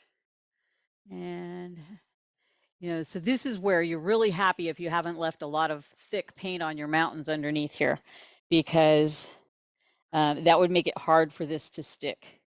And we want our trees to show up nice and bright against that mountaintop or mountainside.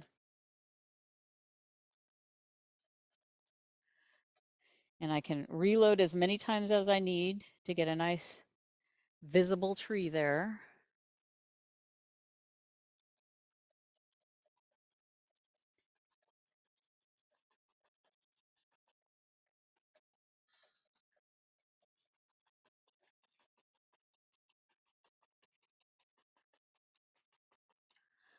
Okay, there's one big tree. I'm going to give him a little friend. Not so little. He's going to have a tall friend. Not quite as tall as him. Let's see, maybe right here.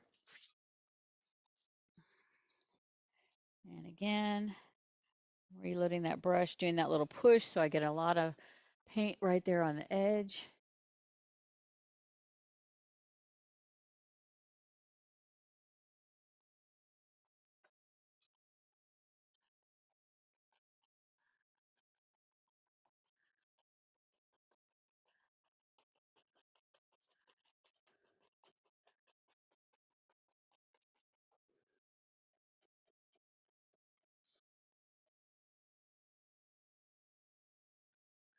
And then, like I said, with the knife, clean knife, you can go in and take it right up at the top, set the front edge of the knife, and just slide it up and down a little bit to make that nice and pointy.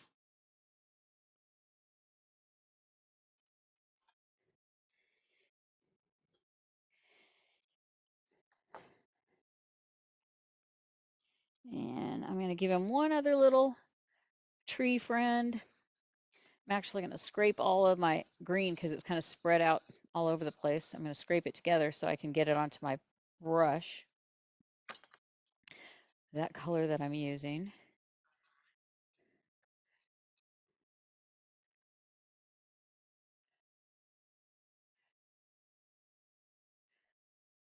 All right, and then I'm going to do maybe one, this little guy, he's kind of leaning over.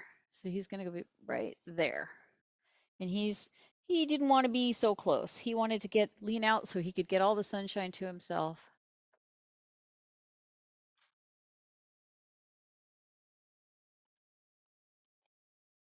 Flip into the other corner.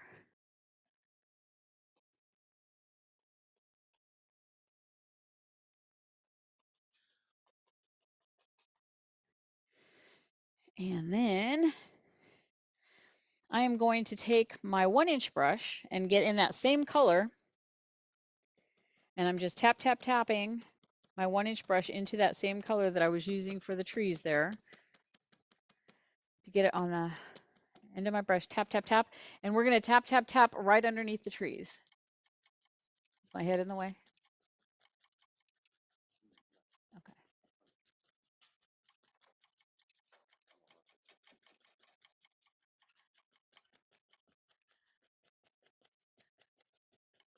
And I'm going to make this like a little hill sloping down towards the water. And you can make it stick out as far as, or not so far, or you can make like a little cliff there if you want.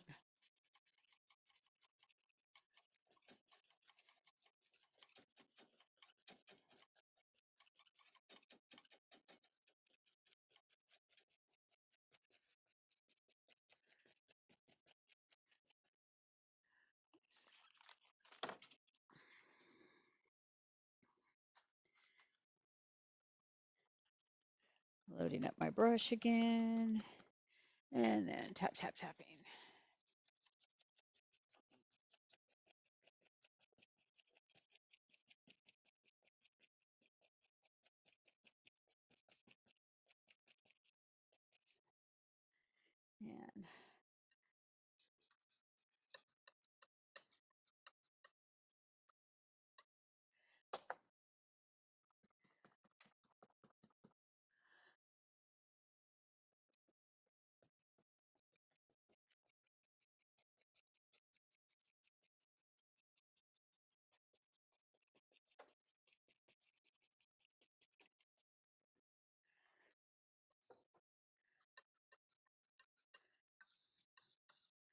If you need to put a little more paint out, if you're running out of anything, feel free to do that.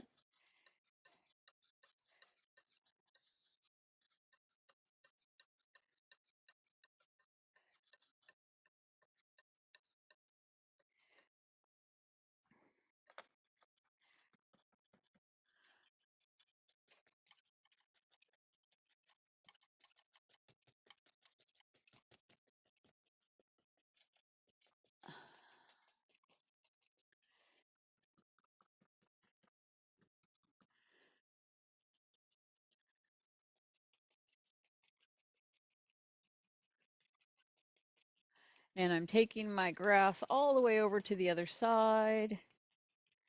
There in the front at the bottom edge of my canvas. Wow, it looks black on there. On my canvas, it's actually green. And it doesn't have to be one solid slope. It can be bumpy and up and down and however you want it. Again, it's your little world. You get to say how it goes.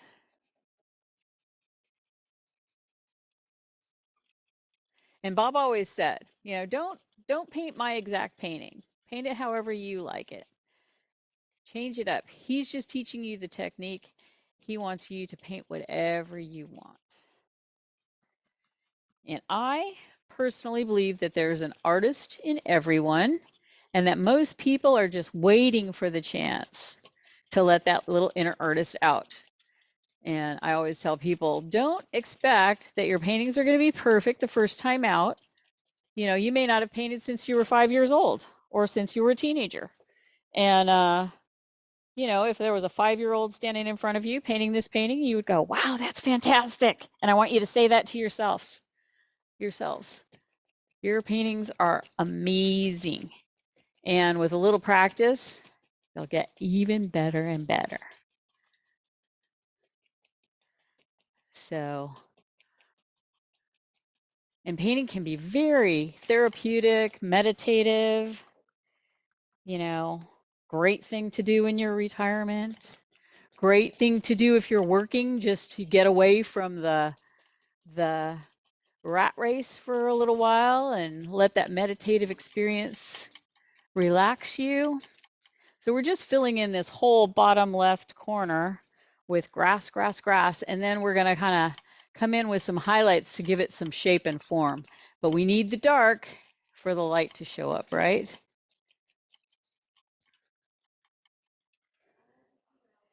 Right? Right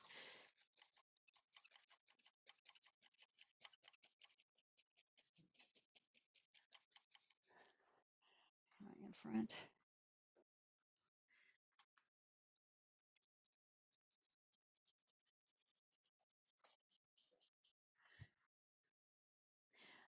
I might be in front of the canvas or in front of the camera a little bit here because I'm getting that far left corner and the camera's on the left side. So pardon me if I'm in the way.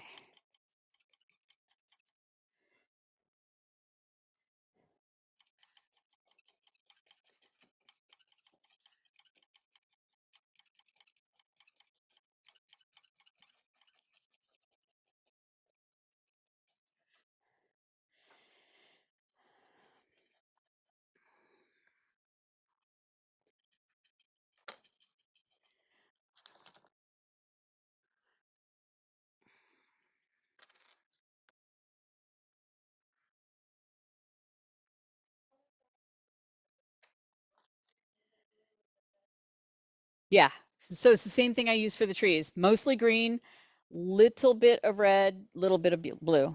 Just barely red because we don't want it to turn brown. So I know it looks really dark up there. It's more green up here on my canvas. I do want you to keep a little bit of green and red. If you don't have any left, you can use some of this green that you're using for this part, but I want to make a little bit of brown. So I am taking a little bit of this dark green that I was using, a little bit of red, about equal parts. See if I can get a nice brown out of that. Maybe a little more green.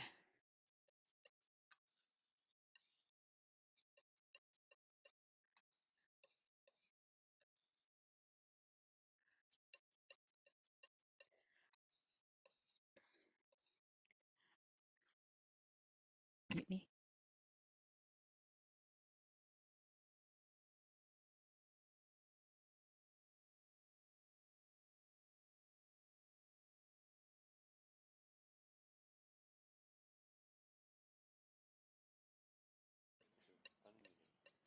What? Okay. So I'm mixing some green and red to get like a nice brown color. I had to put a little more red out because I was all out.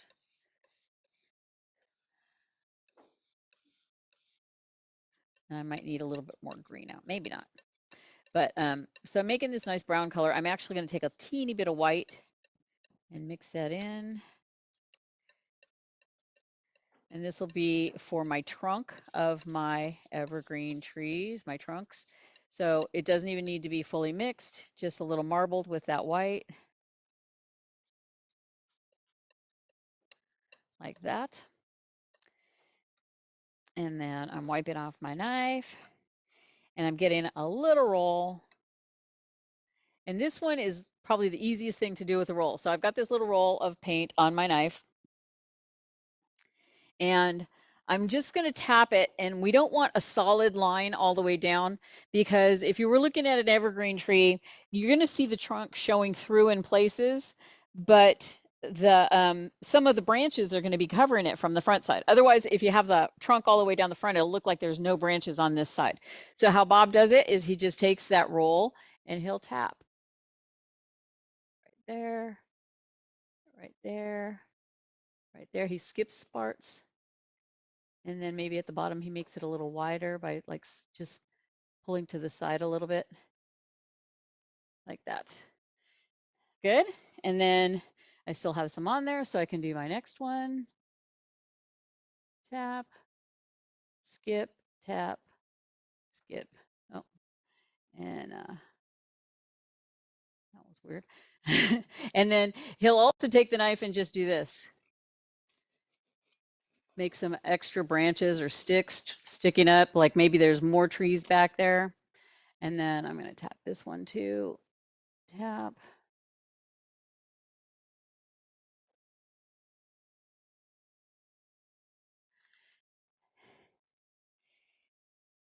So once you got your trunk in, you're going to take the same fan brush. We're going to squeeze out the excess green into a paper towel.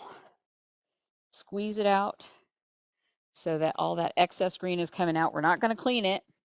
We're going to go directly into our yellow. And what I want you to do, so you have a little container that says T on it. That is a tiny bit of thinner. Yeah, for those here in our house. For you at home, you can use a tiny bit of your liquid white. Okay, so I'm going to just take my brush and I'm going to barely, where am I? Here. I'm going to barely just dip it into the thinner and then bring it to my yellow. And that'll soften it up. And what that's going to do is it's going to thin this yellow color that I'm coming up with, or this limey green color. This is my highlight for my evergreen trees. And it'll make it stick. So Bob says, thin paint sticks to thick paint. So for the people at home, you can use liquid white. For the people here, we're using a little bit of thinner. I'm going to talk about thinner in a little while before we go so that you all know how to clean your brushes and stuff.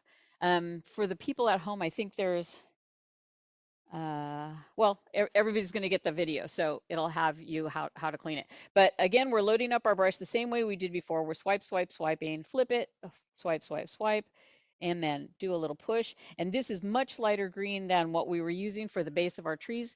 And we don't have to hit every branch. We want some of those dark branches showing through, and we do want to cross over the front of our trunk and you know, where there isn't trunk as well, so that we get it looking like these the branches are highlighted and that the trunk is showing through here and there, but not everywhere. And pushing, and I'm going to do that little tap, tap, tap, just here and there. You don't, oop, that's a little happy accident. I'm going to just wipe that right there out. Yeah, it didn't disappear. Maybe it's a bird or something. I don't know. It can be anything in my world, right? I'm just gonna, there we go. So I've got that thinned out pale green on there, and I'm just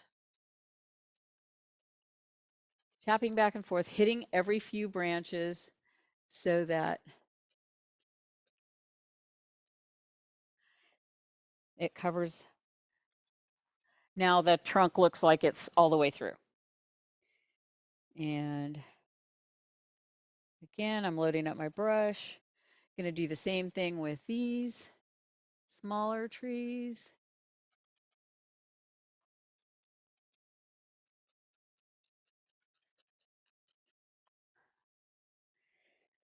And a little bit more.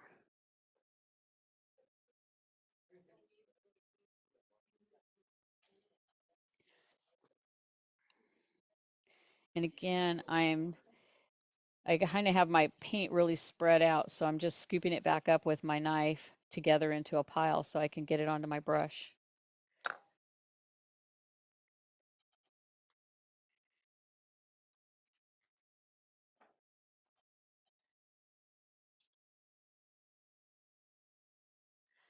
Okay, and then I'm gonna tap, tap, tap that one too with my little fan brush just to highlight a few of those branches. Then I am going to, palette please, Mark.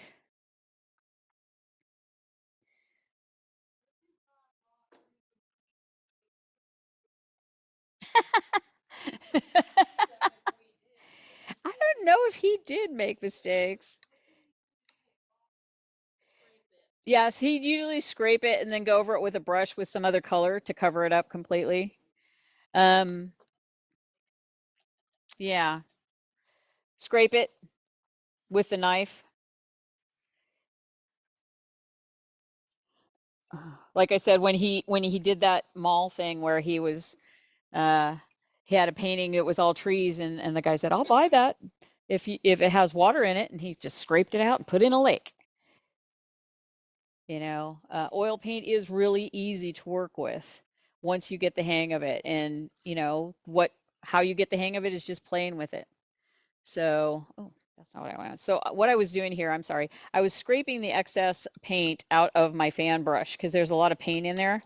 It takes a lot to do the evergreen trees to get those branches just right and stuff.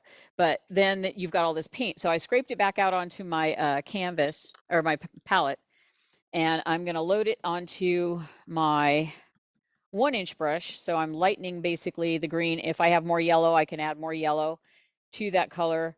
And I'm just going to do some highlights on my, actually, I'm going to put out a little more yellow, just to add some more highlights to the hills that my evergreens are sitting on. And I'm just going to tap, tap, tap into that yellow, maybe add just a little dip into my thinner, just little dip like that. That's it. There's not a lot of thinner in there. We really couldn't use a lot of thinner in here because we're in the studio. And I'm going to talk to you a little more about thinner in a second. Maybe I'll start now. Okay, so first I'm going to start tapping in my my highlights on my hills.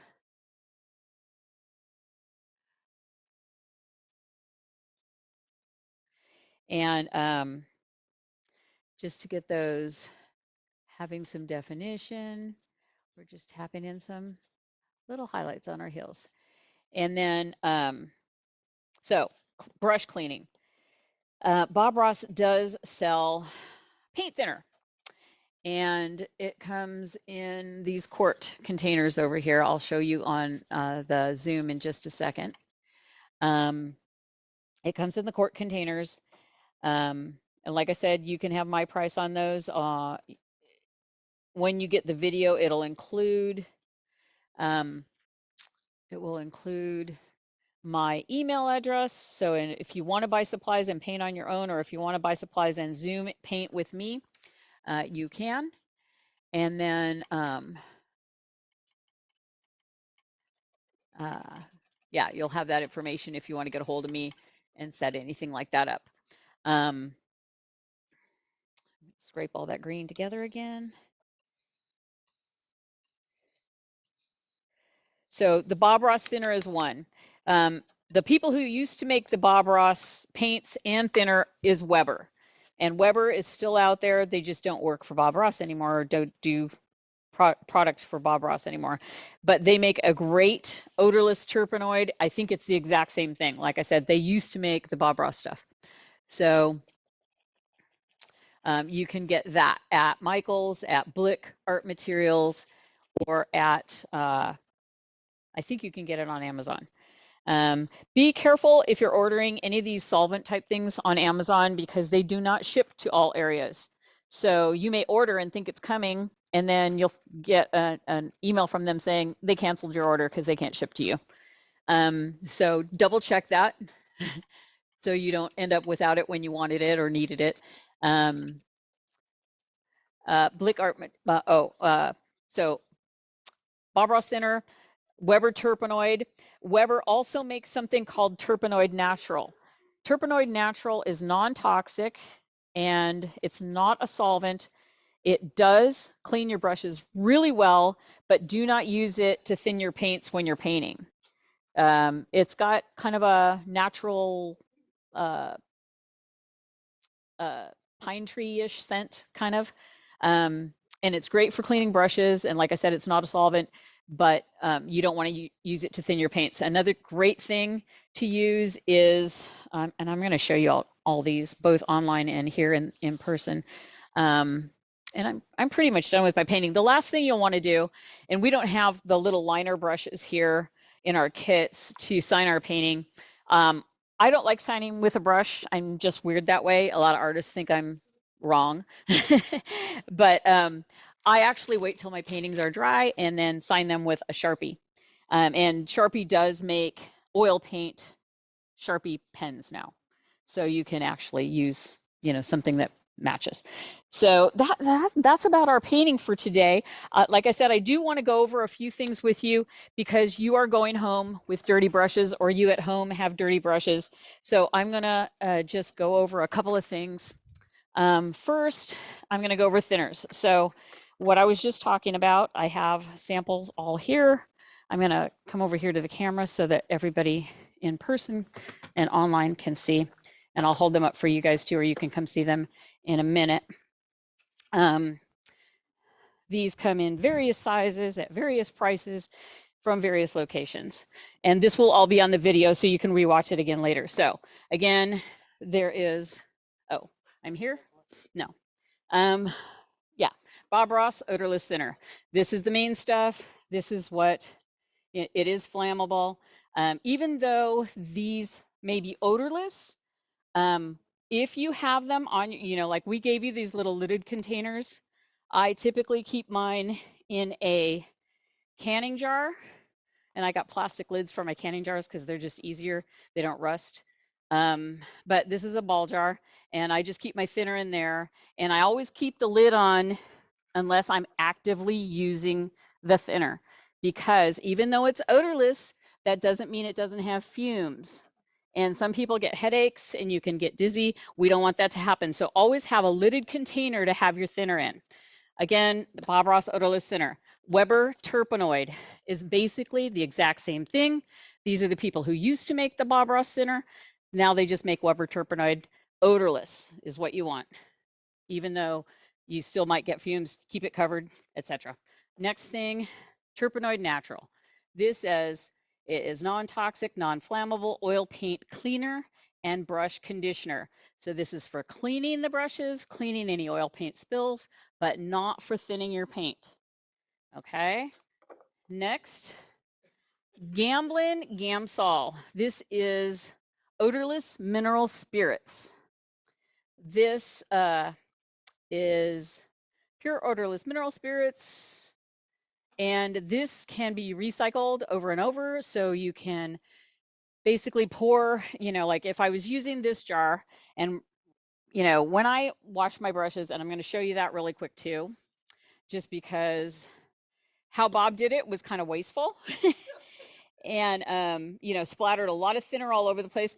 I don't recommend at all doing the beat the devil out of it. That splatters thinner all over. If you have slick floors, they'll be very slippery with thinner all over them. If you have carpet, then it's become flammable now because you've loaded it with thinner. So not a good idea, unless you're doing it outside, but then, you don't want it getting in the groundwater, etc. So I'm going to show you how I clean my brush really quick. First, I want to take a paper towel and squeeze out any excess paint, because I don't want that in my thinner, because my thinner can last a really long time. That way I'm not using a lot and, putting the garbage with, thinner in them over the, oh yeah, sorry. Thank you. That's Mark adjusting my cameras for me. Thank you, babe. Okay, so I've squeezed out the excess paint from this brush. I'm going to just dip. I do not want to swish. I'm just dipping, and you can see a little bit of green got in there anyway. That's okay. But when I do that with, 50 different brushes, when I'm doing a class, If we're using, you know, several brushes each, that can get a lot of paint in it after a while. So I just dip, and then I'll let the jar sit with the paint in it, with the paint in the thinner for several days, and all of that paint pigment will settle to the bottom of the jar. And then I can pour off the clean thinner into another container. And again, I'm just dipping. And you have a tiny little bit of thinner if you want to take that home. I've given you several Ziploc bags behind your canvases for the people who are here. If you want to take home your little thinner and your little liquid white containers, put them in the Ziploc bags. Those little plastic containers aren't airtight. So, you know, if they get tipped over, you don't want them spilling. Put them in the Ziploc bags so that you don't get a thinner or a liquid white all over your car or whatever. So I'm just wiping off the excess, and that's pretty much done. The thing is, a lot of people, after they clean their brushes, they will then store them upright in a cup or a jar or whatever. Not a good idea, because there's still wet thinner in this brush, and there's still small paint particles. And as you put it up this way, all that thinner and paint pushes down into the base of the bristles and spreads them out. That's not a good thing. So what you want to do is, I take half a sheet of paper towel and fold it in half, and I roll it around my bristles. And I will let that, the paper towel will absorb the excess thinner or mineral spirits or whatever I'm using. And then I let them sit flat like this until they're dry.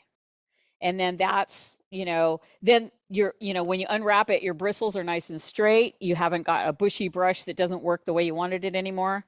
And so that's what you want to do.